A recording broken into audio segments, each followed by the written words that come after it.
क्या होता है जब एक पिता का क्रोध इस सीमा तक पहुंच जाए कि वह अपने ही पुत्र को मृत्यु के देवता को सौंप दे? और क्या होता है जब वह बालक यमलोक पहुंचकर स्वयं मृत्यु से ही अमरता का रहस्य पूछ बैठे? यह कोई मनगढ़ंत कहानी नहीं, बल्कि हमारे उपनिषदों में वर्णित एक अद्भुत प्रसंग है। यह गाथा है उस निडर बालक नचिकेता की, जिसने हठ करके यमराज से वह ज्ञान प्राप्त किया जो देवताओं के लिए भी दुर्लभ माना जाता है।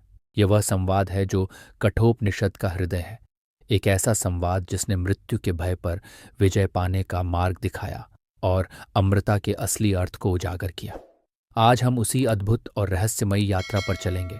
हम जानेंगे कि कैसे एक बालक के संकल्प के आगे स्वयं मृत्यु के देवता को भी झुकना पड़ा और आत्मा, परमात्मा तथा मृत्यु के सबसे गूढ़ रहस्यों पर से पर्दा उठाना पड़ा। यह कहानी केवल एक प्राचीन आख्यान नहीं, बल्कि आत्मज्ञान की वह कुंजी है जो आज भी उतनी ही प्रासंगिक है जितनी हजारों वर्ष पहले थी।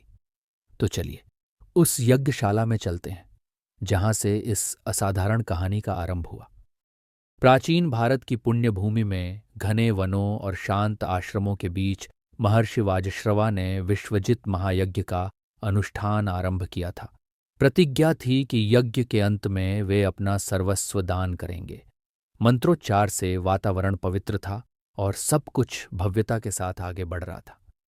उन्हीं दिनों उनका पुत्र नचिकेता बालक होते हुए भी गंभीर, जिज्ञासु और सत्यप्रिय था। जहाँ दूसरे बच्चे खेलते थे, वहाँ वह ऋषियों के बीच बैठकर ज्ञान की बातें सुनता और मनन करता था। यज्ञ के अंतिम चरण में नचिकेता ने देखा कि उसके पिता दान में बूढ़ी और निष्प्रयोज्य गायें दे रहे हैं। वे गायें जो किसी के भी काम नहीं आ सकती थीं। उसे याद था कि दान हमेशा श्रेष्ठ वस्तु का होना चाहिए। ऐसे दान से पुण्य नहीं, बल्कि दुखद परिणाम मिलते हैं। पिता के कल्याण की चिंता में वह विनम्र होकर पूछ बैठा कि यह दान उन्हें कैसे फल देगा, पर वाजश्रवा ने उसे अनसुना कर दिया।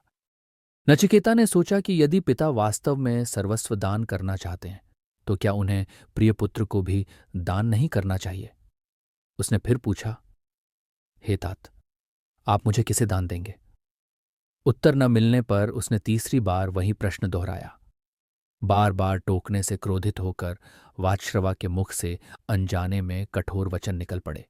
मैं तुझे मृत्यु को देता हूं, यमराज को देता हूं। यज्ञ की पवित्रता में कहा गया यह वचन अब वापस नहीं लिया जा सकता था। क्षण भर में वाजश्रवा को अपनी भूल का आभास हुआ, पर नचिकेता के चेहरे पर भय की छाया तक नहीं थी। उसने पिता को सांत्वना दी और कहा कि सत्य की रक्षा सर्वोपरि है।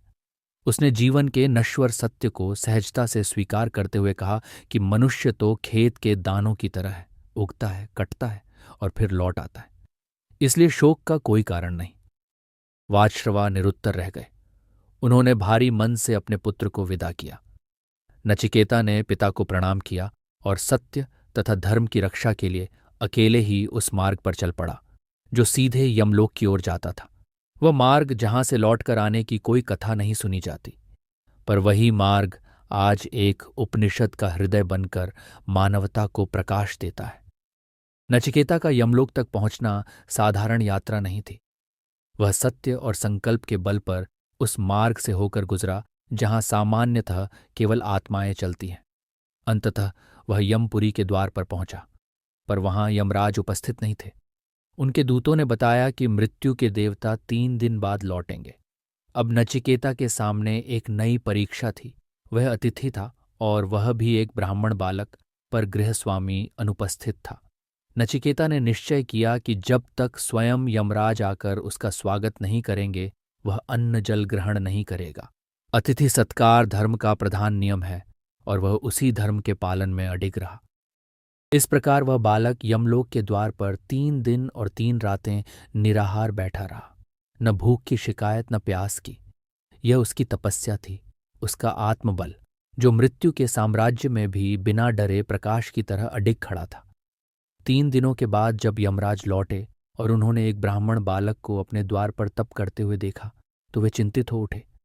शास्त्रों में कहा गया है कि अतिथि देव स्वरूप होता है और उसे कष्ट पहुंचाना गृहस्वामी के पुण्यों का क्षय कर देता है। धर्मराज यम स्वयं अधर्म कैसे कर सकते थे? वे तुरंत नचिकेता के पास पहुंचे।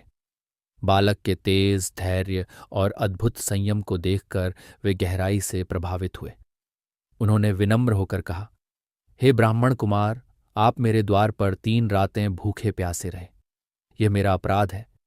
इसके प्रायश्चित स्वरूप मैं आपको 3 वरदान देता हूं। अपनी इच्छा के अनुसार तीनों वर मांग लीजिए। नचिकेता ने शांति से नेत्र खोले। उसकी तपस्या सफल हो चुकी थी। अब वह उस उद्देश्य की ओर बढ़ने वाला था जिसकी खोज में वह यमलोक तक आया था। यमराज के शब्द सुनकर नचिकेता ने शांत मन से अपना पहला वरदान मांगा। जब वह पृथ्वी पर लौटे तो उसके पिता का क्रोध पूर्णतः शांत हो जाए, उनका मन पश्चाताप से मुक्त हो और वे उसे पूर्ववत प्रेम के साथ स्वीकार करें। अपने लिए कुछ भी मांगने से पहले पिता की शांति मांगना नचिकेता के हृदय में बसे गहरे प्रेम और सम्मान को प्रकट करता था। यमराज उसकी पितृभक्ति से प्रसन्न हुए और बोले कि वाजश्रवा उसे देखकर स्नेह से भर उठेंगे। पहला वरदान प्राप्त कर नचिकेता आश्वस्त हुआ और उसने दूसरा वरदान मांगा, स्वर्ग की प्राप्ति का मार्ग। उसने कहा कि स्वर्गलोक में भय, बुढ़ापा और मृत्यु का अस्तित्व नहीं होता। वहां भूख प्यास नहीं सताती और प्राणी आनंद में रहते हैं। वह उस अग्निविद्या का ज्ञान चाहता था जिसके द्वारा मनुष्य पुण्य अर्जित कर स्वर्गलोक तक पहुंचता है। यह ज्ञान गुप्त और अत्यंत कठिन माना जाता था। यमराज ने उसकी योग्यता पहचान कर अग्निविद्या का संपूर्ण रहस्य समझाया। कैसे वह अग्नि प्रज्वलित होती है, किन विधियों से यज्ञ सिद्ध होता है। नचिकेता ने असाधारण स्मरण शक्ति से सब कुछ तुरंत ग्रहण कर लिया और बिना किसी त्रुटि के यमराज को दोहराकर सुनाया। उसकी प्रतिभा से प्रभावित होकर यमराज ने एक अतिरिक्त वरदान भी दे दिया। यह अग्निविद्या अब नाचिकेताग्नि के नाम से जानी जाएगी और जो इसके 3 अनुष्ठान करेगा वह स्वर्ग में पहुंचकर जन्म मृत्यु के दुखों से पार होकर महान शांति का अनुभव करेगा। इन 2 वरदानों के बाद भी नचिकेता का सबसे महत्वपूर्ण प्रश्न अभी शेष था, वह प्रश्न जो देवताओं के लिए भी दुर्लभ था। अब तीसरे और अंतिम वरदान की बारी थी। नचिकेता ने यमराज की आंखों में दृढ़ता से देखते हुए वह प्रश्न रखा जिसे पूछने का साहस किसी ने नहीं किया था। उसने कहा, हे मृत्युदेव, मनुष्य की मृत्यु के बाद आत्मा के विषय में बहुत संशय है। कुछ कहते हैं कि आत्मा रहती है, कुछ कहते हैं कि सब समाप्त हो जाता है। आप मृत्यु के स्वामी हैं, आपसे बेहतर इस रहस्य को कौन जान सकता है। मेरा तीसरा वरदान यही है, आप मुझे मृत्यु का रहस्य बताएं और आत्मा का सत्य ज्ञान प्रदान करें। यमराज यह सुनकर गंभीर हो गए। यह ब्रह्म विद्या का प्रश्न था, अत्यंत सूक्ष्म और देवताओं के लिए भी कठिन। उन्होंने नचिकेता की परीक्षा लेने का निश्चय किया। वे बोले, हे नचिकेता, यह प्रश्न बहुत गूढ़ है। इसे समझना देवताओं के लिए भी सरल नहीं। तुम यह वर छोड़ दो और इसके बदले कुछ और मांग लो। लेकिन नचिकेता अडिग रहा। उसने विनम्रता से कहा कि जब यह ज्ञान देवताओं के लिए भी दुर्लभ है तब उसे बताने के लिए यमराज से श्रेष्ठ गुरु कोई नहीं हो सकता। इसलिए यह वरदान ही उसके लिए सर्वोपरि है। नचिकेता की दृढ़ता देखकर यमराज ने उसे सांसारिक प्रलोभनों में डालकर परखना चाहा। वे बोले, नचिकेता, इस प्रश्न को छोड़ दो। इसके बदले 100 वर्ष तक जीने वाले पुत्र पौत्र मांग लो। असंख्य पशु, हाथी, घोड़े, सोना चांदी मांग लो। यदि चाहो तो इस पृथ्वी का साम्राज्य भी तुम्हें दे दूं। जितनी आयु चाहो उतनी आयु। मैं तुम्हें दिव्य अप्सराएं और महान सुख सुविधाएं दूंगा। इन सब का भोग करो, बस ये रहस्य मत पूछो।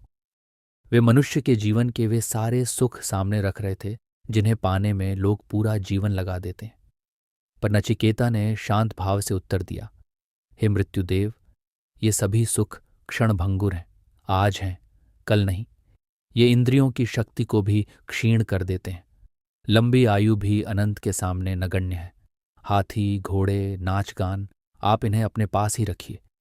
उसने आगे कहा, मनुष्य धन से कभी तृप्त नहीं होता और जब मैंने आपको देख लिया है तो धन तो मिल ही जाएगा। जब तक आप चाहेंगे मैं जीवित रहूंगा। मेरे लिए जानने योग्य वर तो वही है, मृत्यु का रहस्य। नचिकेता ने स्पष्ट किया कि उसे प्रेय नहीं चाहिए, जो प्रिय तो लगता है पर अंत में दुख देता है। उसे श्रेय चाहिए, कल्याण का मार्ग जो आत्मज्ञान की ओर ले जाता है। नचिकेता की इस दृढ़ता, विवेक और वैराग्य को देखकर यमराज का हृदय पिघल गया। वे समझ गए कि यह बालक ब्रह्म ज्ञान का सच्चा अधिकारी है और उसकी परीक्षा अब पूरी हो चुकी थी।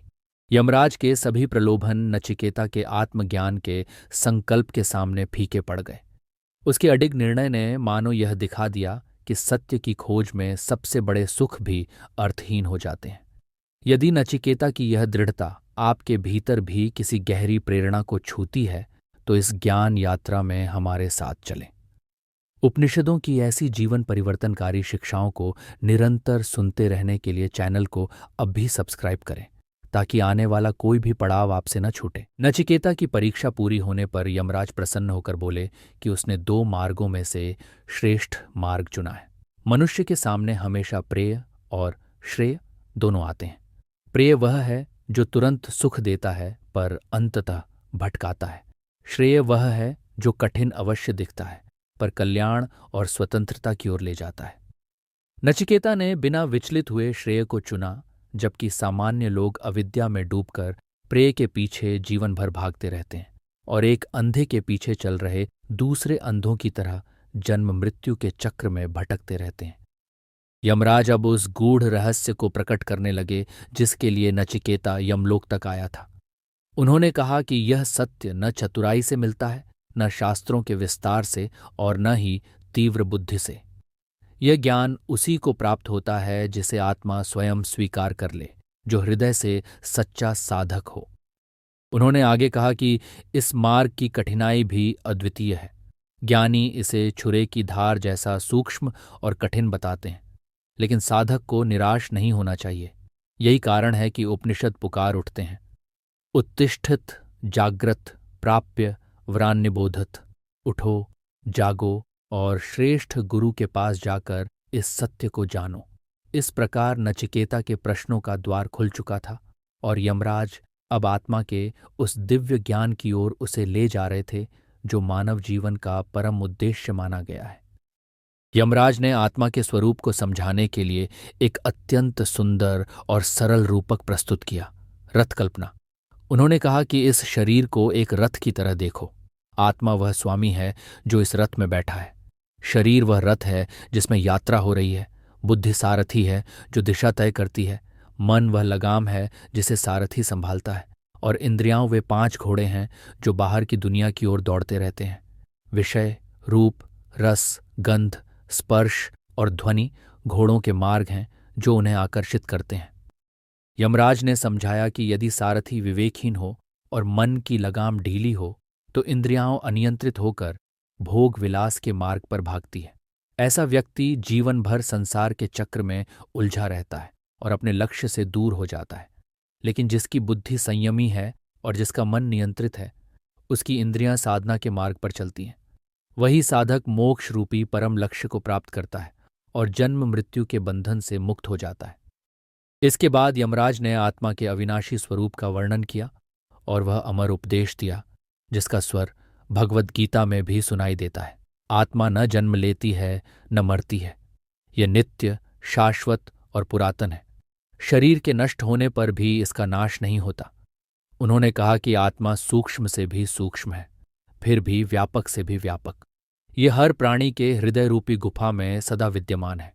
कामना और शोक से मुक्त होकर मन और इंद्रियों को शांत करने वाला साधक ही इसके दिव्य स्वरूप का साक्षात्कार करता है।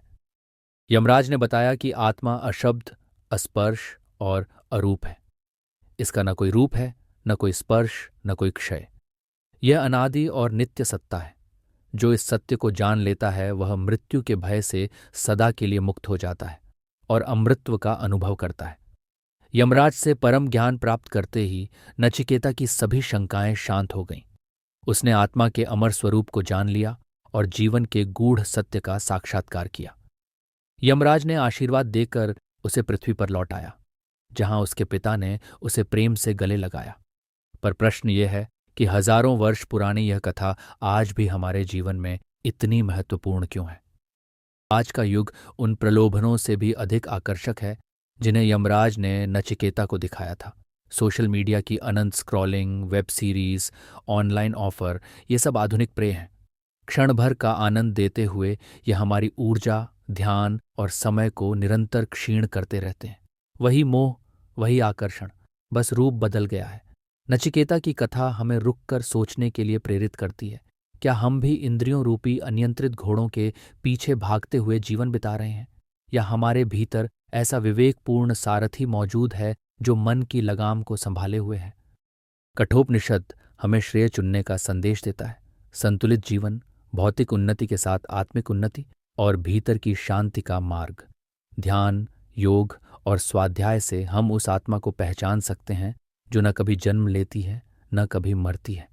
जब यह समझ गहरी हो जाती है कि शरीर नश्वर है पर आत्मा अमर है, तो भय, असफलता और हानि अपना प्रभाव खो देते हैं। हमारा दृष्टिकोण विस्तृत हो जाता है और जीवन सहज प्रतीत होने लगता है। कहानी हमें याद दिलाती है कि सच्ची स्वतंत्रता बाहरी वस्तुओं में नहीं, बल्कि भीतर की खोज में है। यदि एक बालक यह साहस कर सकता था, तो हम क्यों नहीं? बस हमें अपने भीतर के नचिकेता को जागृत करना होगा। वह जिज्ञासु, सत्यप्रिय आवाज जो भीड़ के पीछे नहीं, सत्य की ओर चलती है। जब भी आपके सामने प्रेय और श्रेय का चुनाव आए, एक क्षण के लिए उस नचिकेता को याद कीजिए जिसने मृत्यु के देवता से भी अमृत्व का रहस्य प्राप्त किया। यदि इस कथा ने आपके भीतर ज्ञान की ज्योति जगाई है, तो इसे आगे बढ़ाएं। इस वीडियो को उन लोगों के साथ साझा करें जिन्हें आत्मिक मार्गदर्शन की सबसे अधिक आवश्यकता है। कमेंट में बताएं, नचिकेता का कौन सा गुण आपको सबसे अधिक प्रेरित करता है? और यदि आप सनातन ज्ञान की ओर गहराइयों में उतरना चाहते हैं, तो चैनल को लाइक और सब्सक्राइब अवश्य करें। ज्ञान यात्रा जारी है। अगले वीडियो में हम एक और उपनिषद के रहस्य की ओर चलेंगे। तब तक उत्तिष्ठित, जागृत, उठते रहें, जागते रहें। आपके समय और आपकी उपस्थिति के लिए धन्यवाद।